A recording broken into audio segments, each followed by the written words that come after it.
जीवन में असंभव कुछ भी नहीं है। जब जागो तब सवेरा होता है। अगर आपको यह लगता है कि मैंने बहुत से बुरे काम किए हुए हैं और अब इन गलत कामों को सुधारने के लिए कोई भी विकल्प नहीं है, तो आपको गौतम बुद्ध के जीवन की यह कहानी एक बार अवश्य सुननी चाहिए। एक दिन बुद्ध श्रावस्ती के एक गांव में भिक्षाटन के लिए पहुंचते हैं। जब गांव में प्रवेश करते हैं तो देखते हैं कि पूरे गांव में सन्नाटा छाया हुआ है। दूर दूर तक कोई भी व्यक्ति नजर नहीं आ रहा था। बुद्ध उस गांव के पहले द्वार पर जाते हैं और कहते हैं कि भिक्षम देहि, परंतु भीतर से बाहर कोई नहीं आता। बुद्ध दूसरे द्वार पर जाते हैं परंतु कोई दरवाजा नहीं खोलता। तीसरे द्वार पर जाते हैं परंतु उस द्वार से भी कोई व्यक्ति बाहर नहीं आता। फिर अचानक से एक दरवाजा खुलता है जिसमें से एक व्यक्ति बाहर निकलता है। वो जल्दी से बुद्ध का हाथ पकड़ता है और उन्हें अपने घर में ले जाता है और कहता है कि क्षमा करें बुद्ध, परंतु इस समय आप बाहर नहीं जा सकते। उंगलीमाल को श्रावस्ती की सीमा पर देखा गया है। सभी गांव वाले डर के मारे अपने अपने घरों के खिड़कियां और दरवाजे बंद करके बैठे हुए हैं। बुद्ध उस व्यक्ति से पहुंचते हैं। कौन है ये उंगलीमाल, कौन है और उससे इतना भय क्यों है? वह व्यक्ति कहता कि उंगलीमाल एक राक्षस है। उसे जो भी मनुष्य मिलता है, बच्चा, वृद्ध, स्त्री, पुरुष, यहां तक कि सन्यासी भी, वो किसी को भी नहीं छोड़ता। महाराज प्रसन्नजीत के सैनिक भी उससे डरते हैं। बुद्ध उनसे पूछते हैं कि वो धन के लालच में ये सब करता है। वो व्यक्ति कहता है कि नहीं, उसे धन का कोई लालच नहीं है। वो जब भी किसी आदमी को मारता है तो उसकी उंगली काट कर अपने गले की माला बनाता है, इसीलिए उसका नाम उंगलीमाल पड़ गया है। और यह भी सुना है कि जब उसके गले की माला में 100 उंगलियां पूरी हो जाएंगी तो उसकी विनाशक शक्तियां और भी ज्यादा बढ़ जाएंगी। बुद्ध कहते हैं, आभार हो आपका जो आपने मुझे उसके बारे में बताया। फिर वो व्यक्ति बुद्ध से कहता है कि कृपा कर आप बाहर न जाइए, क्योंकि वो आप पर भी वार कर सकता है। बुद्ध कहते हैं, भय से अपनी राह छोड़ दूं, ऐसा मैंने कभी नहीं किया। मुझे भिक्षा मांगता देख जन जन के हृदय में उंगलीमाल भय कम होगा। फिर वो व्यक्ति कहता है, नहीं बुद्ध, आप मत जाइए, वो बहुत ही ज्यादा खतरनाक है। बुद्ध कहते हैं कि वो खतरनाक नहीं, वो दुखी है और मुझे उसके पास जाना होगा क्योंकि उसे मेरी आवश्यकता है। इतना कहते बुद्ध उस व्यक्ति के पास से चले जाते हैं। कुछ दूर चलने के बाद बुद्ध वन में प्रवेश करते हैं। वन में चारों ओर एक सन्नाटा छाया होता है। दूर दूर तक न तो कोई मनुष्य न कोई पशु पक्षी दिख रहा होता है, परंतु बुद्ध अपने मार्ग में आगे बढ़ते रहते हैं। अचानक बुद्ध के सामने उंगलीमाल आकर खड़ा हो जाता है। उसका रूप इतना डरावना है कि कोई भी व्यक्ति उसे देखकर ही भयभीत हो जाए। उसके गले में उंगलियों की माला होती है, चेहर और हाथ रक्त से सने होते हैं और शरीर बलशाली होता है। उसका रूप इतना भयानक होता है कि किसी भी साधारण व्यक्ति के प्राण तो उसे देखते ही निकल जाए, परंतु बुद्ध पर उंगलीमाल के डरावने रूप का कोई असर नहीं होता। बुद्ध कुछ क्षण तक शांत मुस्कुराहट के साथ उंगलीमाल की तरफ देखते हैं, फिर उसकी बगल से निकलकर अपने मार्ग में आगे बढ़ जाते हैं। बुद्ध को ऐसा करते देख उंगलीमाल को यह समझ नहीं आता कि उसके साथ ये हो क्या रहा है। वह मन ही मन सोचता है कि मुझे देखकर लोग या तो भाग जाते हैं या मुझे देखकर मर जाते हैं या मुझसे अपने प्राणों की भीख मांगने लगते हैं।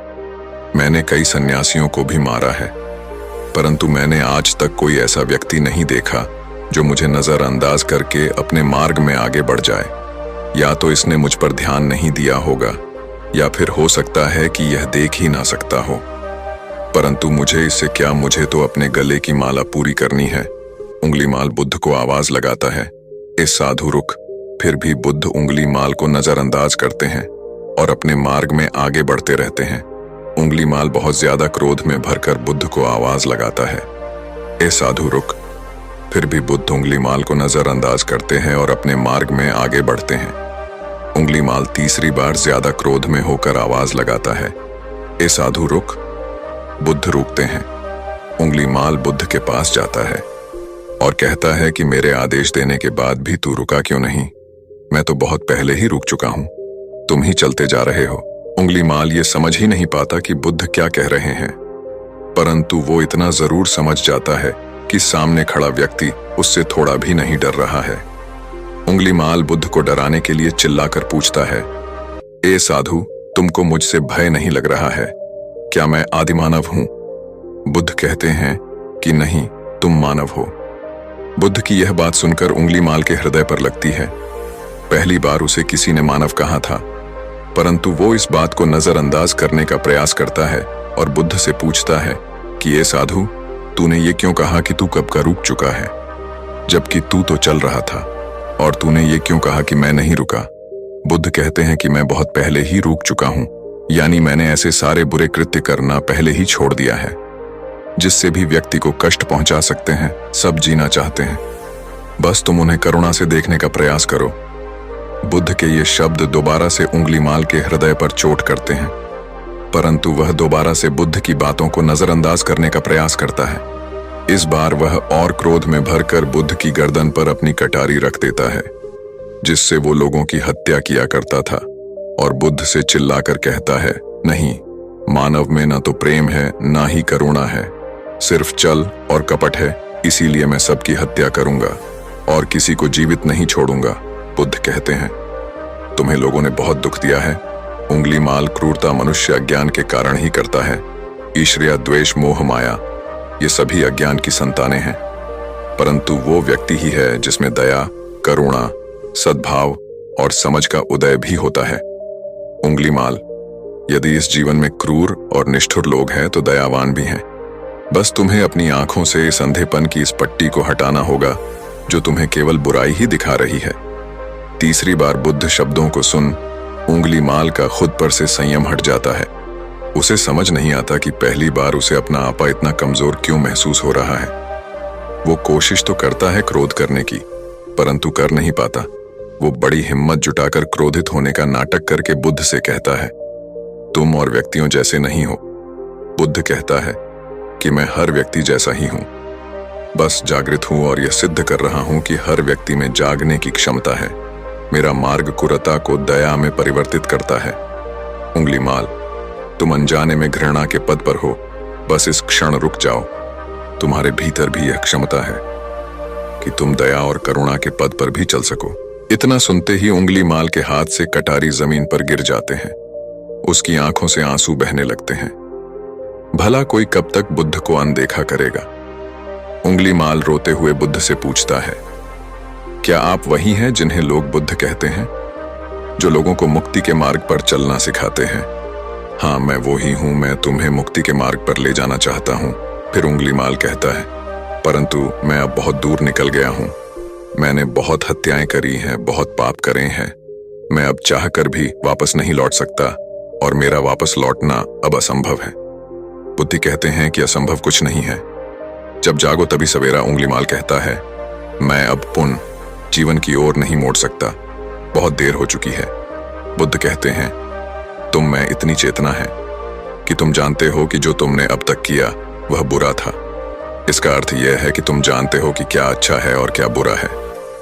उंगली माल, जिस दिन से तुमने अच्छा कार्य करना शुरू कर दिया, उस दिन से तुम्हारा एक नया जीवन शुरू हो जाएगा। फिर उंगली माल कहता है, मैं कितने भी अच्छे काम कर लूं, परंतु लोग मुझे उसी दृष्टि से देखेंगे और मुझे चैन से जीने नहीं देंगे। बुद्धि कहते हैं, उंगली माल, यदि तुमने हिंसा का मार्ग छोड़ा तो मैं तुम्हें मार्ग दिखाऊंगा और तुम्हारा संरक्षण करूंगा और तुम्हें लोगों की घृणा से बचाऊंगा। बस पहला कदम तुम्हें ही उठाना होगा। उंगली माल पूछता है, क्या यह हो सकता है? बुद्धि कहते हैं, अवश्य हो सकता है। तुम में असामान्य बुद्ध है। उंगली माल रोते हुए बुद्ध के चरणों में गिर पड़ता है और कहता है, मैं आपको वचन देता हूं कि मैं सारे बुरे कृत्य करना छोड़ दिया और आपके पीछे करुणा के पथ पर चलना सीखूंगा। कृपा कर आप मुझे अपना शिष्य बना लीजिए। बुद्ध कहता है कि मैं किसी को अपना शिष्य नहीं बनाता, बल्कि व्यक्ति स्वयं मेरे संग से जुड़ता है। उंगली माल उसी समय बुद्ध का भिक्षु बन जाता है। बुद्धि का भिक्षु बनने के बाद उसका नाम अहिंसक बन जाता है। फिर बुद्ध ने जैसा उसका नाम रखा था और वो ठीक वैसे ही वह बन चुका था। जब अहिंसक प्रथम बार अन्य भिक्षुओं के साथ एक गांव में भिक्षाटन घटने के लिए जाता है तो गांव के कुछ लोग उसे बदला लेने के लिए उसे लाठी डंडों से पीटने लगते हैं। जब ये बात बुद्धि को पता चलती है तो वे तुरंत उसे बचाने के लिए उसके पास पहुंचते हैं और अपने शरीर को उन लाठी डंडों के बीच में ले आते हैं जो अहिंसक को पड़ रहे थे। बुद्धि को देखकर वे गांव वाले डंडे और पत्थर मारना बंद कर देते हैं। सभी लोग बुद्ध से कहते हैं, बुद्धि क्यों? आप इस हत्यारे उंगली माल की रक्षा कर रहे हैं।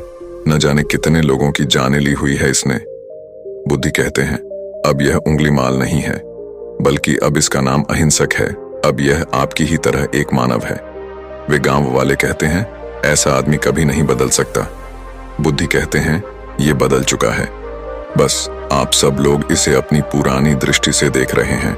यदि उंगली माल होता तो क्या आप में से किसी में भी इतना साहस या बल होता कि कोई इसे एक उंगली भी लगा सके? यह आपका हर वार खाता रहा और इसने आप पर कभी पलटकर वार किया नहीं ना? क्या यह परिवर्तन आपको नहीं दिखा? आज इसने अपना लहू बहा से आपने सारे बुरे कृत्य धो डाले हैं। आप लोगों के द्वारा इतनी मार खाने के बाद भी इसकी आंखों में आपके लिए क्रोध नहीं है। क्या यह बदलाव आपको नहीं दिख रहा है? यह तो बदल गया, परंतु आप कब बदलोगे? इतने में से उन गांवों वालों में से एक स्त्री कहती है, यह परिवर्तन मैंने स्वयं देखा है। वो स्त्री गांव वालों से कहती है, आप में से कौन ऐसा है जो दूसरों के दुख में दुखी हो, दूसरों की पीड़ा सहन ना हो तो उसे हर प्रकार की सहायता प्रदान करें? और ऐसा इस भिक्षु ने किया है।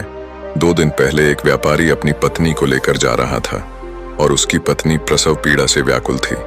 तब मैं पास से ही गुजर रही थी, इसीलिए मैं भी दौड़ी दौड़ी गई। स्त्री की पीड़ा बढ़ती ही जा रही थी। घना जंगल होने के कारण उसे कहीं ले जाया भी नहीं जा सकता था। तब यह भिक्षु वहां आ पहुंचा और इसने मुझसे पूछा कि क्या हुआ बहन? मैंने इसे बताया कि यह स्त्री प्रसव पीड़ा में है और इस घने वन में हम कुछ कर भी नहीं पा रहे। तब तक यह कष्ट भागेगी, कहीं इसके और इसके बच्चे के प्राण न चले जाएं। फिर इस भिक्षु ने मुझे कहा कि ऐसा नहीं होगा, मैं अभी अपने गुरु के पास जाऊंगा, वे अवश्य ही कोई मार्ग दिखाएंगे।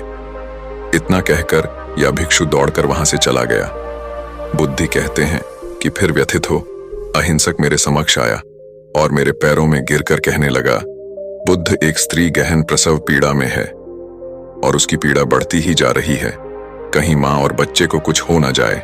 ये सब सुनकर बुद्ध ने कहा कि दौड़कर जाओ और उससे कहो, बहन, जिस दिन से मेरा जन्म हुआ है मैंने जानबूझकर किसी भी प्राणी को कष्ट नहीं पहुंचाया है। मेरे सत्कर्म तुम्हारा सुरक्षा कवच बने और आपकी और आपके शिशु की रक्षा करे। अहिंसक ने मुझसे कहा, परंतु यह तो असत्य होगा। बुद्ध, सत्य तो यह है कि मैंने आज तक बहुत से प्राणियों को कष्ट पहुंचाया है। यदि मैंने ऐसा कहा तो वे माता और शिशु उसी समय क्षण प्राण त्याग देंगे। फिर बुद्ध ने कहा, तो तुम जाओ और उस स्त्री से कहो, बहन, जिस दिन से मेरा एक नया जन्म हुआ है मैंने सभी बुरे कृत्य को त्यागा है और उस दिन से मैंने किसी भी प्राणी को कष्ट नहीं पहुंचाया है और मेरे सत्कर्म आपका सुरक्षा कवच बने और आपकी और आपके शिशु की रक्षा करे। फिर अहिंसक ने बुद्ध से पूछा कि क्या मेरे सत्कर्म उन्हें बचा लेंगे? बुद्ध ने कहा कि अवश्य यह तुम्हारी अपनी कमाई है, या तो तुम इसे अपने लिए बचा कर रखो या फिर किसी पराये पर खर्च कर दो। अपने कमाए सत्कर्म को किसी पराये पर न्योछावर करने से पहले अहिंसक ने एक क्षण नहीं सोचा और वो उसी समय उस स्त्री और उसके शिशु की जान बचाने के लिए वहां चला आया। वह स्त्री कहती हैं कि हाँ, यह भिक्षु दौड़कर वहां आया और अभी भी वो स्त्री गहन पीड़ा से जूझ रही थी। इसने अपने दोनों हाथ जोड़े और आंखें बंद करके कहने लगा, बहन, जिस क्षण से मैं भिक्षु बना हूं उस क्षण के बाद मैंने कोई भी ऐसा कृत्य नहीं किया जिससे किसी प्राणी को कष्ट पहुंचे। मेरे सत्कर्म आपके लिए सुरक्षा कवच बने, आपकी और आपके शिशु की रक्षा करे। और इतना कहते ही उस स्त्री ने अपने बच्चे को जन्म दे दिया। फिर बुद्ध कहते हैं कि दूसरों के दुख से दुखी होने वाला यह व्यक्ति अहिंसक कैसे किसी को दुख दे सकता है? यदि यह भिक्षु मन का सच्चा ना होता तो वह स्त्री कब के अपने प्राण त्याग चुकी होती। फिर अहिंसक ने बुद्ध से कहा है कि इन्हें मत रोकिए, बुद्ध इन्हें मारने दीजिए और तब तक मारने दीजिए जब तक कि इनके मान का क्रोध शांत ना हो जाए। फिर बुद्ध अहिंसक को कहते हैं कि कर्म और गुणों के भंडार हो तुमने अपने नाम अहिंसक को सिद्ध कर दिया है। बुद्ध और उस स्त्री की बात सुन वे सब गांव वाले कहते हैं, आप सही कहा रहे हैं। बुद्ध अहिंसक बदल चुका है और हमसे ही देखने में भूल हो गई थी। इस कहानी से हमें यह सीखने को मिलता है कि लोग सोचते हैं कि उन्होंने बहुत सारे गलत काम किए हुए हैं। अब इन गलत कामों को सुधारने के लिए और कोई भी विकल्प नहीं है।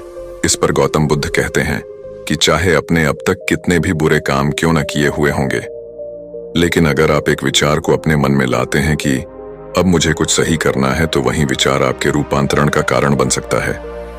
पर सबसे जरूरी बात यह है कि क्या आप पहला कदम उठाने के लिए तैयार हैं।